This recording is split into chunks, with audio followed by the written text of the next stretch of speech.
2031번 코로나 사건과 관련하여 많은 감염자가 나왔습니다. 아파트 거주자 142명 가운데 94명이 신천지 신도였는데요. 신천지 지도부는 사회적으로는 가해자일 수 있다. 신천지 소속의 간호사들이 증상이 생겼는데도 그냥 광고에 등록을 한 거죠. 신천지는 가 있습니다. 신천지 사람들의 마음속에서는 이게 입니다. 사상 초유의 글로벌 감염 사태, 유례없는 4월 온라인 개학, 그리고 제로 격리 시대까지 코로나가 불러온 파장이 걷잡을 수 없이 커지고 있습니다. 코로나19 진행을 맡은 최진봉입니다. 먼저 함께 하실 분들부터 소개해드리도록 하겠습니다. 이재갑 한림대 강남성심병원 감염내과 교수, 최영일 시사평론가, 그리고 오늘 특별 게스트로 YTN 앵커시죠. 변상욱 앵커 나오셨습니다. 안녕하세요. 안녕하세요. 안녕하십니까. 자, 지금은 한 발 비껴나가 있지만 사실 그 코로나19 사태가 번지면서 우리나라에 크게 확산됐던 계기가 31번 확진자 아니겠습니까? 그렇죠. 그런데 31번 확진자가 신천지 교인이다. 또 신천지 교회를 중심으로 해서 확산이 됐다. 이런 논란이 생기면서 국민들의 분노가 사실 신천지로 많이 이렇게 집중이 됐었고 사실은 지금도 그 궁금증이 남아있는 상태입니다. 예. 신천지 하면 아직도 우리 국민들은 왜 이 신천지와 그리고 코로나19가 연관성이 있는지 이런 궁금증이 많을 텐데 그리고 아직 완전히 신천지에 대한 실체를 다 파악하고 있는 것도 아직은 좀 미흡한 부분이 있는 것 같습니다. 그런 차원에서 오늘 이슈로 이제 신천지 관련된 이슈로 잡았는데요.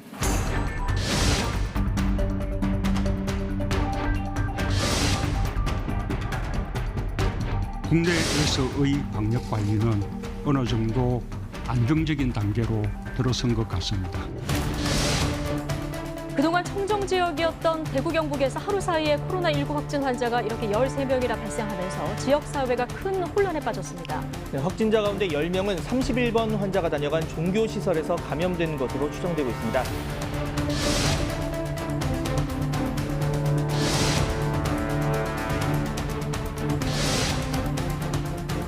신천지 예수교회 역시 코로나19의 피해자라는 것을 기억해 주십시오.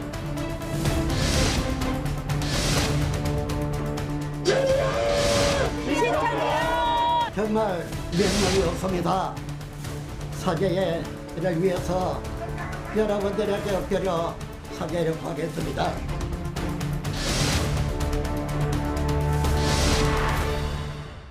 일반적으로 국내 코로나 사태의 원인이 신천지다. 신천지가 일정 부분 코로나 사태를 키운 점이 있다. 이렇게 주장하는 주장이 있는가 하면 신천지에서는 우리는 잘못한 게 없다. 연관성이 없다. 이렇게 주장을 하고 있거든요.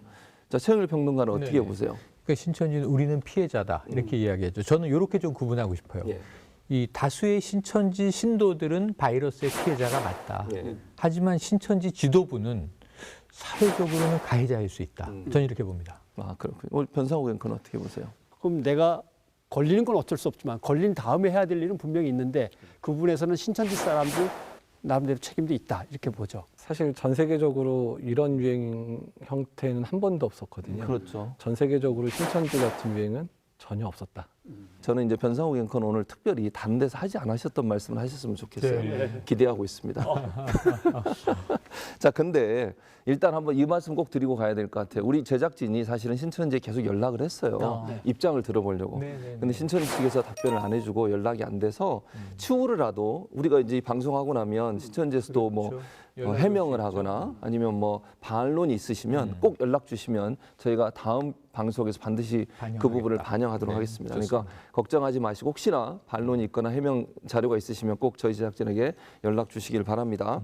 자, 우리 이제 초반에 제가 변상욱 앵커를 특별히 모셨다고 말씀을 드렸고 예. 또 제가 말씀드린 것처럼 다른 데서 안 하셨던 좀 숨겨놓은 얘기를 듣고 싶은 마음이 있기 때문에 예. 오늘 그거 좀 풀어주시면 고맙겠습니다. MSG를 치지 마시고 있는 그대로 얘기해 주시면 그대로만 그러니까요. 일단 우리 변 기자님 하면 저도 예전부터 이제 변 기자님을 제가 알고 있는데 CBS에서 기자를 하시면서 15년 정도를 신천지 관련된 취재를 집중적으로 하셨어요. 그래서 사실 신천지 관련된 역사 어떻게 신천지가 발생하게 됐고 또 이만희 씨가 어떻게 신천지 교주가 됐고 이런 부분들을 쭉 알고 계시기 때문에 일단 그 부분부터 좀 설명을 해주셨으면 좋겠어요. 일단 이제 신천지라는 집단을 처음 접했을 때 이제 약간 놀라움은 대개는 어느 종교든지 종말론 같은 걸 내세웁니다. 그렇죠? 그런데 신천지는 종말론을 내세우는데 시한부를 내세우지 않고 이걸 조건부로 바꾼 거예요. 그러니까 어느 날이 오면 14만 4천 명의 용사들이 활동을 한다가 아니라 14만 4천 명이 명수가 들어차면 우리가 조건을 갖춘 게 되고 그러면 이제 종말이 시작된다. 이렇게 하니까 조건부로 바꾼 게 특이했고 그다음에 신학교라는 걸 옆에다 두고 오는 사람들을 신학교로 보내고 신학교로 온 사람들을 교회로 보낸다. 이런 식으로 로테이션 시키면서 시너지 효과를 발휘하는 것도 참 특이한 예로 봤고 그다음에 놀랬던 것은 젊은 사람들로 이루어진 이러한 신흥 종교 집단이라는 건 처음 접했고 뭔가 불의한 일을 저질러도 결국 용서가 되면서 오히려 그게 상급의 조건이 된다. 보상을 받는다라고 가르치는 거에 대해서 놀랬죠. 그래서 이 집단은 만약에 이 특징이 잘만 살려진다면 정말 오래 가겠다. 커지겠다라고 생각을 했는데 순식간에 지금 거의 25만에서 30만 사이로 커온 거죠. 그러니까 소멸되면 떠날 텐데 소멸되지 않고 커지니까 저도 덩달아 계속 따라온 거죠. 15년 동안을. 근데 우리가 이제 코로나 얘기하면서 신천지의 독특한 예배 방식, 일반 교회나 일반 종교단체와 다른 예배 형식과 방식이 결국 이 코로나19 확산을 좀 촉진시킨 요인이 되지 않나 이렇게 지적을 하고 있는데 그걸 어떻게 생각하세요?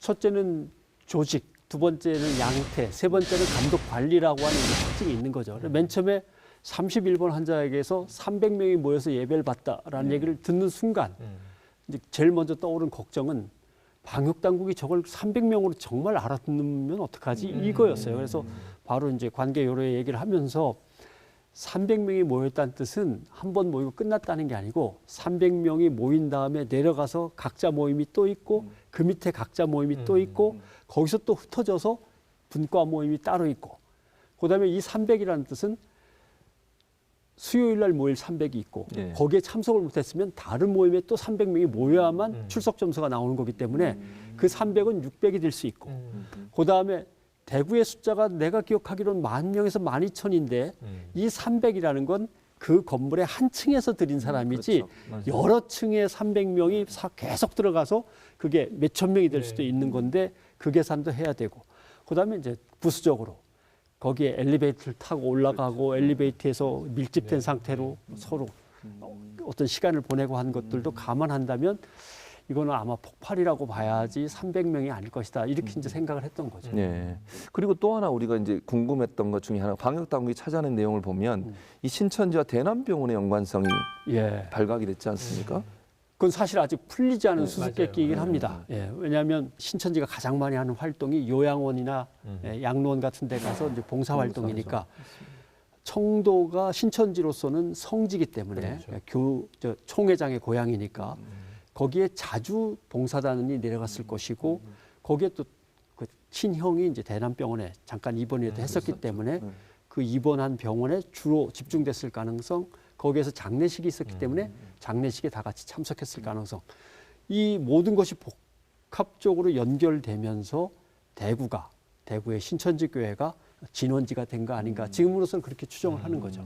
대남병원은 요양병원이 따로 있고 이번에 문제가 된 건 대남병원의 정신변동에서 문제가 됐었고요. 또 최근에 대실요양병원에서 90명 넘게 환자 발생했고 또 제2미주병원의 정신과병동에서 130명 넘게 환자가 발생을 했는데 그러니까 정신병동, 특히 폐쇄병동의 특징을 제가 대남병원도 내려가 봤는데 그러니까 환자들 자체가 되게 장기 입원했던 10년, 20년 된 분들이었던 데다가 근데 환자들이 그러니까 정신병동에 있는 환자들을 이렇게 너무 증상이 심해서 묶어놓거나 그러면 더 이제 환자가 더 공격성이 강해지니까 되도록 약을 좀 투여를 하면서 대부분 이제 풀어놓게 되고요. 근데 환자들이 자기 자리나 이런 거 잘 기억을 못하고 침대에 올라가서 낙상할 수도 있으니까 아예 매트리스를 이렇게 깔아놔가지고 했었는데 그러니까 보통 병동이면 한 30-40명 들어갈 병동인데 매트리스를 깔아놓고 환자를 입원 시간이 100여 명 넘게 입원이 돼 있었어요. 또 정신과 병동 저도 실습 때 들어가서 봤지만 이제 환자들의 여러 가지 사회생활 능력을 키우기 위해서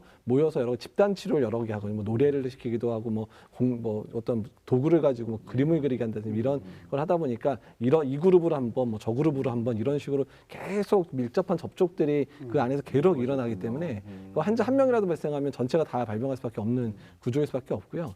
그러니까 발병을 했었을 때 사망자가 아주 증폭될 수 있는 그런 문제들이 있어서 요양병원하고 이제 정신병원들이 대부분 이런 아주 취약하길 뿐만 아니라 사망자가 많이 나올 수밖에 없는 구조입니다. 그럼 그게 결국 신천지의 교인이든 아니면 신천지의 신도들이 거기서 뭐 퍼뜨렸다고 표현할지 아니면 감염을 시킬 가능성 이런 부분도 예측해 볼 수 있을까요?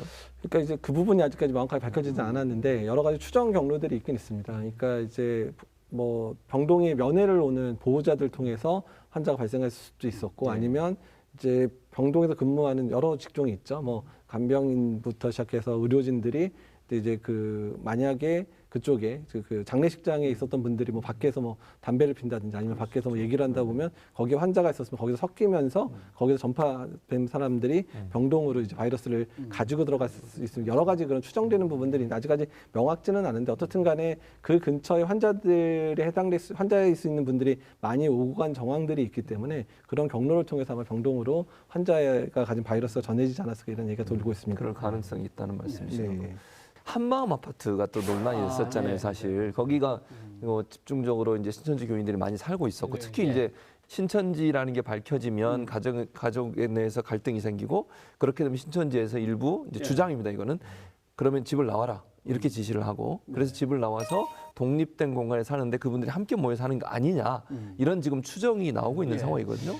이제 이만희 총회장이 이제 실제 육성으로 이제 나온 것 중에 어떤 말이 있느냐면 신천지 일을 하는데 방해가 된다면 그 직장 그만두고 학교 그만두고 이런 식의 표현이 있단 말이죠. 그러니까 결국 신천지 주변에는 그런 이제 원룸이나 고시텔 등이 이제 잔뜩 사람들이 퍼져서 살고 있는 거죠. 근데 어떤 일이 생기냐면 이렇게 모이면 집단지성이 발휘돼요. 너도 좀 이상하게 느꼈냐? 나도 이상하게 느꼈는데 이런 문제가 생긴단 말이죠. 왜냐하면 거기서 밤을 새우면서 같이 자고 먹고 하다 보면 그러니까 같이 신천지를 탈퇴해야 하는 일이 가끔 벌어집니다. 그래서 한 곳으로 모을 수 있으면 모아라 라고 하는데 그 여건이 지역마다 다릅니다. 서울에는 방값이 비싸고 그런 데가 없어요.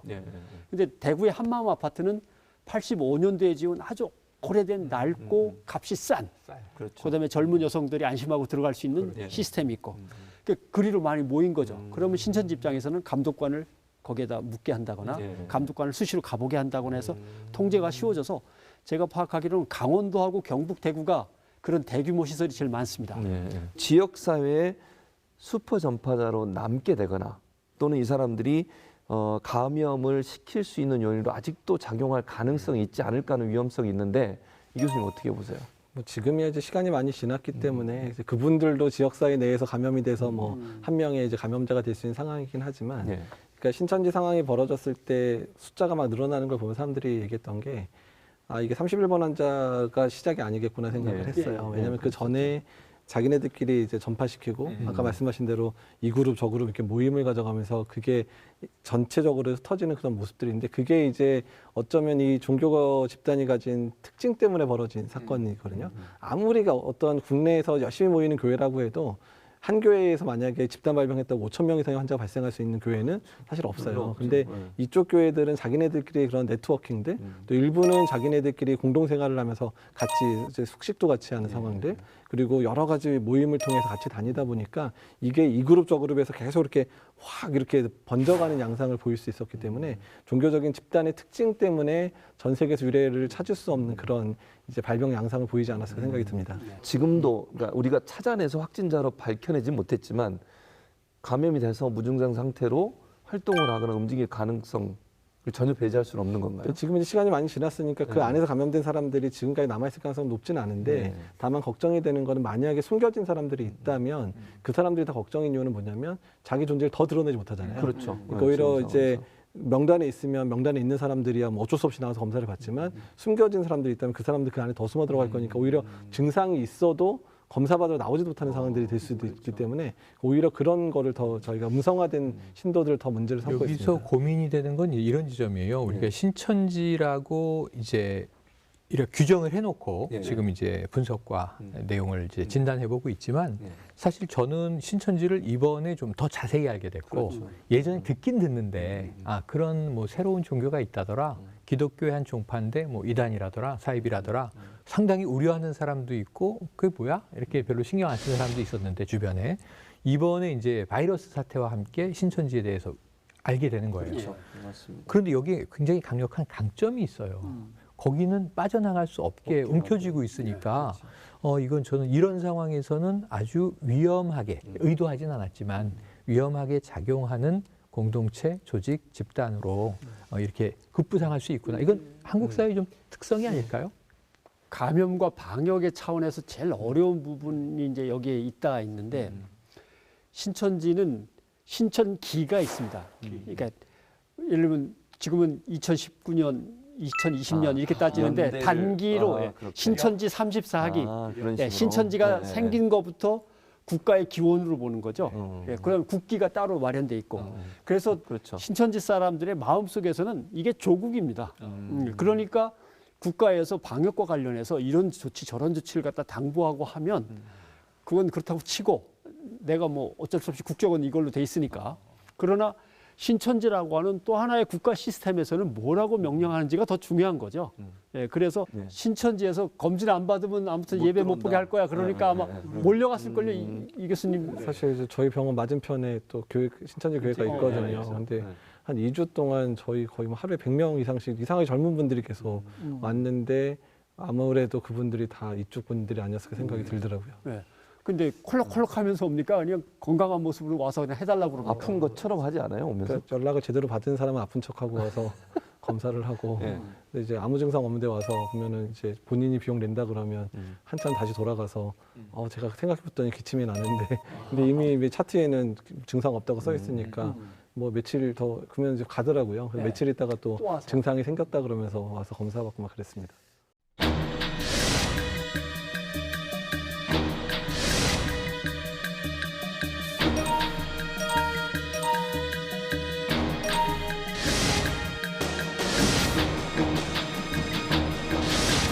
신천지 대구교회 책임자에 대해 감염병의 예방 및 관리에 관한 법률에 따라 오늘 중으로 고발 조치하는 등 강력하게 대응하겠습니다.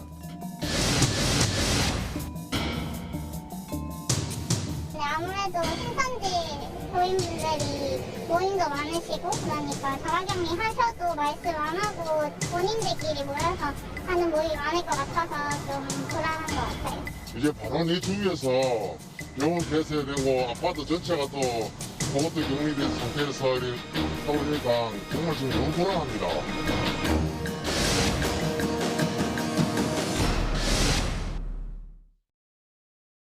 자, 안타깝게도 대구 지역에서는 의료진 감염 사례가 지금 많이 발생하고 있습니다. 121건이나 되는데요. 이 중에 이제 36명이 신천지 신도라는 게 밝혀지면서 또 논란이 됐었습니다. 이 부분은 어떻게 보십니까?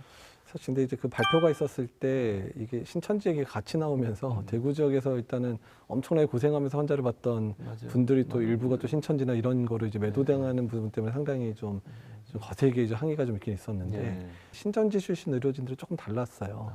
그러니까 이제 좀 몇몇 사례들이 있었는데 이제 신천지에서 환자가 많이 발생을 하니까 사실 신천지 출신 교회 이제 대구교회 간 분들을 대부분 이제 자가격리하라고 이미 내려졌는데 본인의 신분이 탄로나는 게 싫으니까 증상이 생겼음에도 불구하고 일부 뭐 의료진 간호사들은 신천지 소속의 간호사들이 증상이 생겼는데도 그냥 병동에 근무를 한 거죠. 그러면서 이제 또 심지어 검사까지 할 때까지 나는 신천지 얘기를 안 하고 있다고 검사 결과 다 나오고 나서 그제서야 이제 신천지라고 얘기를 했고 그것 때문에 몇몇 병원이 발칵 뒤집어지면서 거기서 집단 발병하고 막 이런 사례들이 사실 대구 안에서 여러 번 있었거든요. 특히 이제 그런 부분들이 좀 사실 안타깝고 사실 그냥 본인 스스로 그냥 빨리 증상 있을 때만이라도 빠져나갔든 아니면 내가 신천지니까 빨리 검사를 해달라고 했었으면 그런 병의들이 선의의 피해를 안 봤을 텐데 그런 경우도 있어서 그 부분이 상당히 안타깝습니다. 그러네요. 참 그리고 그게 모략이라는 것이 사실 어떤 신천지 전체를 유지하고 근데 버팅이는 기본 교리가 돼버린 셈이니까 그때 제대로 속였어야지 왜 제대로 못 속였냐라고 하는 소리를 나중에 듣는 것이 이제 또 문제가 되는 거죠. 드러나고 말았지 않느냐. 그래서 항상 그렇게 하면서 교회에 숨어 들어가서 나름대로 신분을 감추고 사람들을 데려온다든가 신천지인 걸 얘기 안 하면서 끌어온다든가 이렇기 때문에 누군가를 꼬여내서 데려가면 일단 점수가 붙는 거니까 성적이 올라가는 거가 있고 두 번째는 이 작업을 끊임없이 축적해가면서 동지나 동료의식이 생겨버립니다. 왜 그 어린애들도 같이 뭔가 잘못한 일을 저지르면 엄마를 향해서 공동의 어떤 그룹이 되듯이 눈빛만 봐도 이제 같이 팀플레이로 사기를 칠 수 있잖아요. 그 동지의식이 확 이제 늘어나죠. 나는 검사 받고 싶어도 1339에 전화하면 오지 마세요. 괜찮습니다. 이렇게 얘기하면서 검사 못 받으니까 나중에는 일부 시민들이 나도 신천지다. 거짓말해서 이렇게 또 간 경우도 있었거든요. 이건 어떻게 해석을 해야 됩니까? 그 유증상자들을 검사하면 검사는 대로 다 양성이 나오는 거예요. 그 양성률이 심지어 한 80%, 90%까지 올라갔던 적이 있거든요. 그러니까 이거는 뭐 검사하면 다 양성인 사람들이니까 검사를 안 할 수가 없던 거고요. 그 사람들이 만약 계속 돌아다니면 계속 대구 안에서의 발병을 계속 이제 확산하는 상황들이 되니까 그러니까 그쪽에 너무 집중해서 검사를 막 돌리는 상황들이 된 거죠. 근데 그것 때문에 역차별돼서 검사자가 그러니까 일반인이지만 증상이 있었던 분들의 검사가 늦어졌던 분도 있고 검사를 너무 늦게 받아가지고 사실은 그때 입원부터 사망했던 분들도 발생했던 적이 있어서 되게 안타까운 사건도 있었거든요. 그러면 실제로 이 신천지 이 교인들 이분들 검사하는 데 들어간 비용이 얼마였습니까? 아까 말씀드린 대로 약 5천여 명 정도의 확진자 곱하기 우리가 1인 검사하는데 16만 원을 잡잖아요. 우리나라가. 그렇다면 지금 8억이 좀 넘는 비용이 신천지 교인을 직접 확진하는 데만 들어간 비용이고요. 여긴 뭐가 빠져 있냐면 확진이 됐으니까 치료를 하지 않습니까? 훨씬 더 많은 비용이 들어갔다는 겁니다. 격리하는 데 들어간 비용도 있고. 그래서 이게 기하급수적으로 늘어날 가능성이 있다는 생각이 들죠. 행정비용이나 이런 것들도 있을 거예요. 사실은 확진자가 5천 명이면 그거의 2배 이상 검사를 한 거예요. 그래요? 검사에서 확진자만 나오니까 그럼 10,000명 이상이 만 명 이상 검사를 한 거죠. 그럼 비용이 더 많이 들어갔다고 볼 수 있겠네요. 그 선량한 시민이 신천지의 거짓말 때문에 거짓말이라는 표현을 뭐 기분 나쁘게 들으실 수도 있는데 이런 표현이에요. 명단을 제공했잖아요. 행정당국에. 근데 명단을 잘못된 명단을 제공하는 바람에 선량한 시민이 직장에 쫓겨나는 일이 있었다고 하던데. 네, 맞습니다. 최영일 평론가 그게 무슨 얘기예요? 저희가 처음에 21만 명 신도 전국 신천지 신도 명단이 제출이 돼요, 당국에. 그랬다가 좀 이따 9만 명의 명단이 새로 제출이 돼요. 이게 교육생 명단이에요. 왜냐하면 처음에는 교육생 명단을 내고 싶어 하지 않았던 것 같은데 신천지 전문가들이 끊임없이 교육생이 중요하다 하니까 9만 명의 명단이 나와요. 그러니까 20만 명이 줄 알았는데 사실상 30만 명인 셈이에요. 그런데 문제는 여기서 발생한 게 교육생은 자신이 신천지인지 모르고 참여한 분들이 또 다수 있다는 거예요. 그런데 이런 얘기가 나옵니다. 아니 내가 상담에 관심이 있어서 이 강좌를 갔더니 너무 내용이 괜찮더라. 그래서 이 프로그램이 더 있느냐? 그럼 내가 강좌가 있으면 더 수강하겠다. 라고 해서 이름을 적고 왔는데 내 명단이 신천지 명단에 들어가 있더라. 이런 일이 다수가 벌어지는 거예요. 그러니까 사실은 신천지 쪽에서는 본인은 모르지만 당신은 우리의 그물에 걸린 교육생이야 라고 보고 있는 것이고 이 사람은 이게 신천지인지도 모르고 상담 공부 혹은 자신이 관심 있는 뭐 취미생활 이런 것들을 친구들과 하고 있었을 뿐인데 신천지 리스트에 올라갔다는 걸 뒤늦게 깨닫고 충격을 받는데 문제는 이 충격에서 끝나는 게 아니라 말씀하신 대로 신천지라고 하면은 지금 바이러스 감염에 우려가 있는 존재로 또 사회가 인식하다 보니까 이 당신도 속이고 입사한 거 아니냐. 그러면 나가달라. 이게 뭐 정규직으로 튼튼하고 안정적인 직장이라면 해명하는 과정에 문제가 없겠습니다만 대다수 비정규직 같은 경우에는요. 뭐 그런 이유로 그냥 배관시돼서 나가시오 하면은 이 꼼짝없는 상황이거든요. 신천지가 이것도 의도하진 않았겠지만 참 여러 삶에 2차, 3차 피해를 남겼다는 안타까운 대목입니다. 아휴, 정말 신천지 얘기하다 보니까 시간이 훌쩍훌쩍 지나가네요. 근데 아직도 할 얘기가 많은데 사실은 자 마지막으로 그러면 코로나 사태에서 신천지 이슈가 우리 한국 사회에 던진 과제가 있다면 이건 한 줄 평으로 최영일 평론가 말을 길게 하지 말고 한 줄 평으로 요약해서. 요거 법적으로는 어렵다고 보고요. 저는 시민들의 자정작용으로 가야 하는데 저는 우리가 종교에 대한 사회적 합리성에 대해서 너무 그동안 관심이 없었다.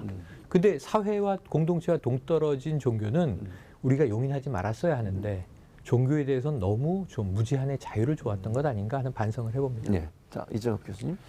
일단 바이러스라는 게 정직해요. 그러니까 어디든 사회에 취약한 곳을 다 파고 들어가는데 그 취약한 곳의 하나가 우리가 말하는 신천지와 같은 이런 좀 약간 좀 특이한 종교 집단, 좀 약간 좀 한쪽으로 좀 치우쳐진 종교 집단이 된 거여서 일단은 이런 일들이 우리나라에 더 이상 발생하지 않았으면 좋겠습니다. 자, 병 기자님.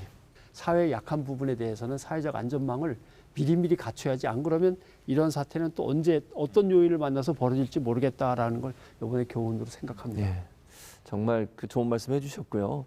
저는 이제 이런 생각을 했어요. 신천지가 이렇게 여러 가지 문제점을 발생시키면서 확산세가 늘어나긴 했지만 그럼에도 불구하고 우리 국민들이나 또 여기 이재학 선생님을 포함해서 많은 의료진들이 열심히 노력해서 이제 진정세로 가고 있는 것이 얼마나 좋은 일인가 이런 생각이 들었고요.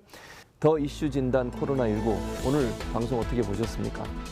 저희가 준비한 내용은 여기까지인데요. 다음 주에는 더 깊이 있는 내용으로 그리고 더 다른 내용으로 여러분 찾아뵙겠습니다. 앞으로 코로나19 관련된 다양한 정보들을 여러분과 함께 나누기로 약속드리고요. 다음 주에 뵙기를 기대하겠습니다. 감사합니다. 와주셔서 감사합니다. 네, 수고하셨습니다.